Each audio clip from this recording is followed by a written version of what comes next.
Alright,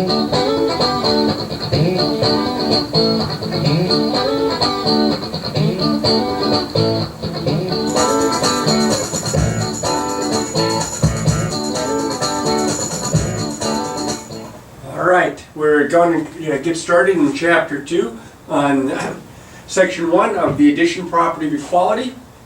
I think this is where you might say the rubber meets the road, in that we're getting to the basics that you've already seen in your algebra days but are dependent, important topics that the rest of your, not only this chapter, but the next few chapters depends on. We have to get these basics down. So hopefully this is nothing but review, but if you're seeing some themes for the first time, make sure to spend some time looking through it and studying it to make sure that you're ready to go on. The addition property of equality is one of the properties that we use to solve equations, but before we can solve them, we have to state it, what an equation is. An equation, by definition, is a statement that two algebraic expressions, which are in the review chapter, algebraic expressions are typically numbers or variables or combinations of numbers and variables, are set equal to one another. So we have the equal sign to look for with an equation. Now here, x minus 5 kind of looks like an equation, but it's not set equal to anything, so we just refer to this as an algebraic expression. But x minus 5 equals 10, you can see the equal sign setting the two themes equal to one another. There's your equation. That's a very simple one. Now the equations that we'll look at look a little bit like this, so we start off with, and they're called linear equations. Linear meaning first degree, meaning that the variable is to the first power. Like a line in geometry is one-dimensional. A linear equation, the variable is to the first power, it's first degree. A linear equation in using one variable, and it doesn't matter which variable we use. It says it's an equation that can be written in the form ax plus b equals c, where a, b, and c are real numbers, and a is not equal to 0, because if a is equal to 0, there goes your variable. Now, I have examples of linear equations. 2x plus 1 equals 9, x plus 7 equals 8, even 2x equals 11. Those are all linear. However, these are not linear. These are non-linear. X squared plus 5 equals 0. See, the x squared tells me right off the bat this is not linear. In fact, it's called quadratic. And here we have the variable in the denominator. That's not kind of a variable expression that we'd be looking for. Not saying that this equation couldn't be solved, but it's not a linear equation because your variable wouldn't be to the first power, it'd be to the negative first power. Ah, that sounds intriguing. We'll get to that in a little bit. And here we have the absolute value of 2x plus 1 is equal to 0. But because of the absolute value bars, this is not a linear equation as well. And you may remember that with absolute value equations, a lot of times we'll have two answers, whereas with linear equations in a single variable, most times, we have a single answer. And an answer or a solution or a root of an equation is any replacement for the variable that makes the equation true. And of course, a solution set would be the set or the collection of all the solutions. Now, linear equations typically just have one number for an answer, so the solution set would contain a single value, and I'll show that here with this, this first example. It says determine the solution of x minus 4 equals 7. I can do this mentally because I know that 11 minus 4 is equal to 7. So I would say that x is equal to 11 would be the solution. Now if I substitute it in, kind of checking my work here, I would have 11 minus 4 is equal to 7. I have 7 equals 7, and by the definition, it makes the equation true. It makes the equation true. I have a true statement here, 7 equals 7. Then I know that this is a solution. And the solution set would be with the braces like this. And I would just put the solution inside the braces. So if it asks for a solution, you could just write this. But if it asks for a solution set, then you would want to go the extra mile and put the braces in. Now I have two examples here, and it says find the solutions or the roots mentally. Now I can do that here, because I know that 6 minus 1 is 5. But I can't do that here. Sometimes it's very simple, sometimes it's much more complicated. I could find the solution, but it would take me a while, and it would be messy arithmetic with the decimal and the fractions and such. But we'll work our way up to these types of equations. This is a linear equation in one variable. It's just a really complicated one when you compare it to this first one here. Now, what we're going to use to solve equations, one of the properties that we're going to use to solve equations and to formally write out the work. That's key. Formally be able to write out the work. Don't do them always in your head. You can get them in your head this way. You can't get them in your head this way. We need to be able to work them systematically. We start with the easy ones. We work our way to the more difficult ones by showing the work, by showing proper work, not looking for shortcuts, not jumping to an equation solving website, so that we know how to do this on a piece of paper right in front of me if I asked you to work it out. So we're going to use the addition property of equality, which is the name of this particular section. And then the addition property of equality says, if A, B, and C are, now that little weird E means is an element, and I had this in the review for the actual review test, but this symbol here means the set of real numbers. So it says if A, B, and C are elements of the real numbers, then if A equals B, then A plus C equals B plus C. You're adding the same number to both sides. You get what we call equivalent equations. Equivalent equations sometimes look differently, but they have the same solution, or the same solution set. So what we're going to do is I'm going to show you all the steps, and then you're going to say that it's probably overkill, that I'm putting in too much work, but I'm going to show you all the proper steps to solve and check these next, what do I have here? I have 8 equations here. These are the simpler ones. Now, I know mentally you can get this in your head and you can write down an answer, but I'm going to show you how to do the work, and I'm going to show you how to use the addition property of equality by being able to add the same number to both sides. I'm trying to isolate the variable. I'm trying to get x all by itself on one side. That's really like the game plan when you're solving a linear equation in one variable, is to isolate the variable. To do that, anything that's close to the variable, I'm going to undo. I'm going to get rid of. And in this case, I have a minus 12. Now, I know that by the inverse property of addition, that when you add opposites, you get 0. What I'm thinking is to undo a minus 12, like a negative 12, would be to add a positive 12. And I'm going to do that to both sides. I'm going to write it out the long way here. And it's not all that long. Hopefully my pen will work for me here. I am going to write the side down, and then I'm going to add 12 to it. And then I'm going to write the other side down, and I'm going to write 12 to it. Now, I know a lot of you are used to putting in the little plus 12s here. But do you see any little plus 12s with the way it's written out this way using the addition property of equality? I don't see a little plus C underneath each one of those. I see it written out in a horizontal line. That's why I write it out this way. Now, I tell you, I'm lazy sometimes, and if I'm in a hurry, I might do that. But when I'm first starting out and there's only one-step equations, I'm going to go ahead and do them the right way. These are going to cancel out. A negative 12 and a positive 12 is 0. So I end up with x is equal to a negative 3 plus 12 is a positive 9. You knew it was 9 the whole time. There's my answer. Now, to check to make sure it's my answer, I got to go back to the definition of what a solution is to an equation. I replace the variable and I get a true statement. So I go back to this equation. I replace the variable with my, hopefully, my would-be solution by plugging 9 in here. I get 9 minus 12 is equal to negative 3. 9 minus 12 is like adding the opposite. I get negative 3 equals negative 3. It checks out just fine. If I asked you to solve and check an equation like this, this is what I'd expect to see. This is what your college professor would expect to see most likely. Over here, very similar. I threw some decimals in, threw a negative in, here on the right side like I did here. But you can see that your variable is m, and that to isolate it, you want to get rid of the minus 4.1. So I'm going to add 4.1 to both sides. And again, I'm going to write it out nice and neat and formal like. I'm adding 4.1 to both sides. These are going to cancel out. They're opposites. I get m is equal to, now be careful with your arithmetic and with your signs. Your algebra can be great, but if you make bad arithmetic steps, it's going to cost you. Negative 6.3 and a positive 4.1. You have a negative and a positive. Subtract, take the sign of the bigger looking one. I get negative 2.2. Well, maybe I made a mistake. Let's make sure that decimal point looks like a decimal instead of times. Maybe I have a mistake here. Maybe I better check my work. So I plug negative 2.2 in here for the check. I like to write the little CK there for check. And I'll put negative 2.2 right in for the m minus 4.1. Does that equal negative 6.3? Well, again, it's like adding the opposite. I'm adding two negatives. I line them up.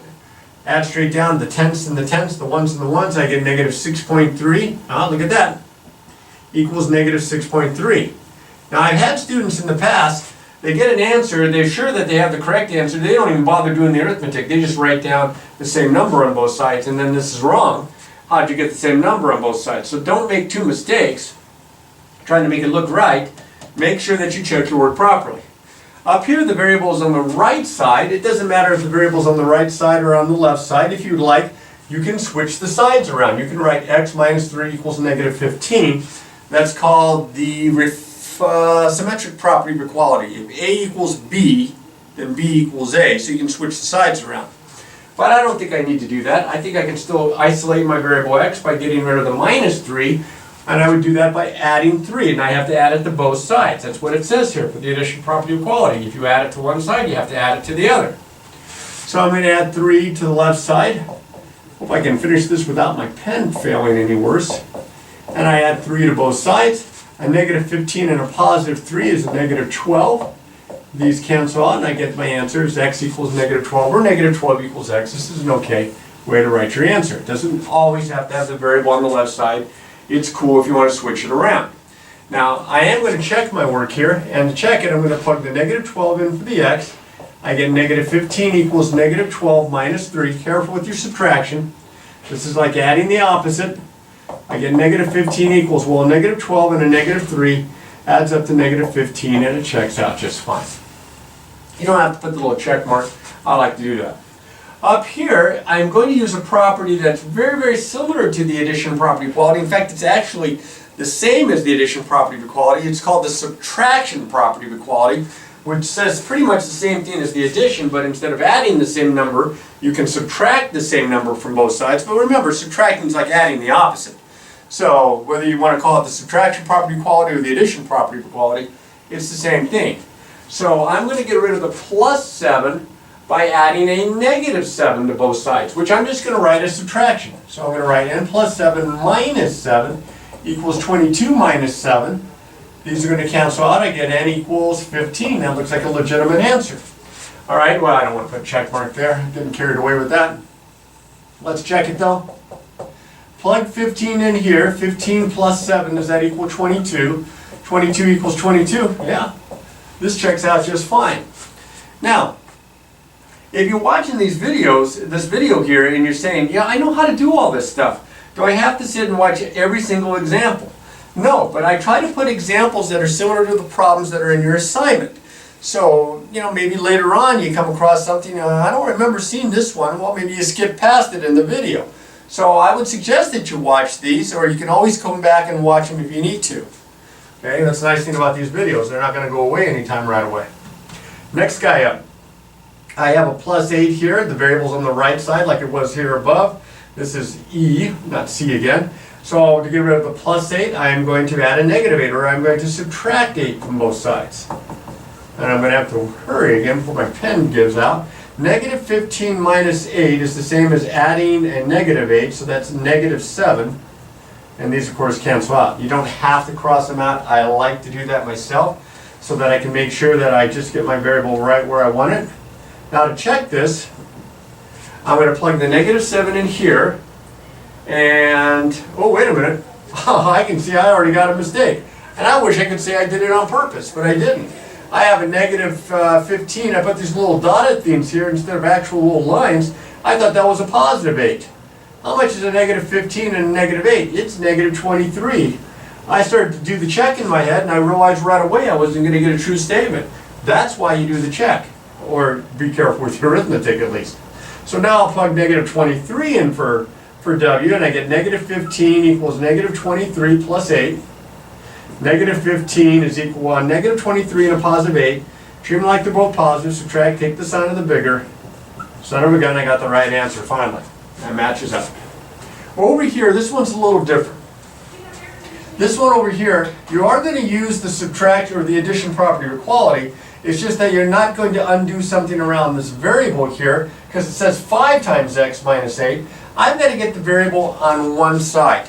If the variable to your equations on both sides of the equation, one of your first steps is the variable on only one side. Don't wait till the end to try to do it. Do it right away.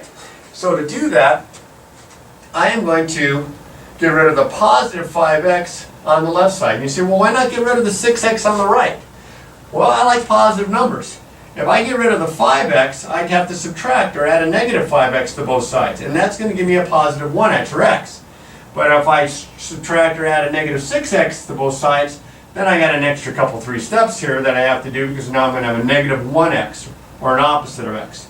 So I am going to subtract 5x from both sides, which is like adding negative 5x. Now watch this thing fall apart. Minus 8 is a negative 8. 6x minus 5x is 1x or x. There's my answer. I didn't even have to add a constant to both sides or subtract a constant from both sides. I got it right away once I combined those variables over here. Got rid of the 5x on the left. Okay, can you see it over here? I'm going to get rid of the 5x on the right on this one. But first things first, let's check it. Plug negative 8, not in here, in both. You got to plug it in for both spots. 5 times negative 8 minus 8, does that equal 6 times negative 8? Well, 5 times negative 8 is negative 40 minus 8, and positive 6 times a negative 8 is a negative 48. Well, this one's got a little bit of work to the check. Negative 40 minus 8 is like adding the opposite. That's negative 48, and that equals negative 48, and it checks out just fine. All right, next guy up here has got some fraction coefficients for the variable. Remember, the number times the variable is referred to as the numerical coefficient, or just coefficient. And very similar to what I had here, I've got more on the right than I have on the left. So kind of like I did here, I am going to get rid of the variable on the left side of my equation by subtracting 2/3 x from both sides. I want to combine those variables. Remember, subtracting 2/3 x is like adding a negative 2/3 x. It's still the addition property of equality. These are going to cancel out. I'm going to get a positive 4. 5/3 x minus 2/3 x. They already have a common denominator. Subtract the numerators. I get 3/3 x. 3/3. 3/3. That's 1. I get 1x or just x. And there's my answer. Let me check it. This will be the worst part because I'm going to get some fractions. But my check, I plug 4 in here and in here. I get 2/3 times 4 plus 4 equals 5/3 times 4. I'm going to put these 4's over 1 because I'm multiplying them times a fraction. I get 8/3 plus 4 equals 20/3. Well, on the left side, I have 8/3 and I have a 4, which is like 4 over 1. I get a common denominator of 3. I have 8/3 multiplied top and bottom by 3, 12/3. There it is. I get 20/3 equals 20/3, and it checks out just fine. That was kind of a messier check because of the fractions and the arithmetic. Next guy up, actually the last guy on this screen, is very similar to what I was doing here. I'm going to get rid of the variable on one side. I'm going to get rid of the 5x. It's got a smaller coefficient. I'm going to subtract 5x or add a negative 5x to both sides. 6x and a minus 5x is a 1x, or x, minus 8 equals 12. Now, doesn't this problem look like something like right here? It looks very similar to this kind of a problem. I'm going to get rid of the minus 8 by using the addition property of equality by adding 8 to both sides. And it took an extra step or two, but I have my answer. And I'm pretty sure that my answer is 20. To check my work, though, I'm going to have to plug the 20 in here and in here. You can see the more complicated the equation, the more steps to solve, and in this case also some steps to check. 6 times 20 minus 8 equals 12 plus 5 times 20. 6 times 20 is 120 minus 8 equals 12 plus 5 times 20 is 100. 120 minus 8 is 112. 12 plus 100 is 112. It checks out just fine. All right, now I'm going to do one more video for this class, for this section in this class, that goes over some of the more difficult problems, more difficult equations, maybe throw a story problem in or something. But you want to make sure you feel comfortable with this, even with the fraction work and such, before you go on too much further. Lots of practice if you've forgotten some of this stuff. Lots of practice to get caught up. And as always with my classes, it's always important to practice, practice, practice.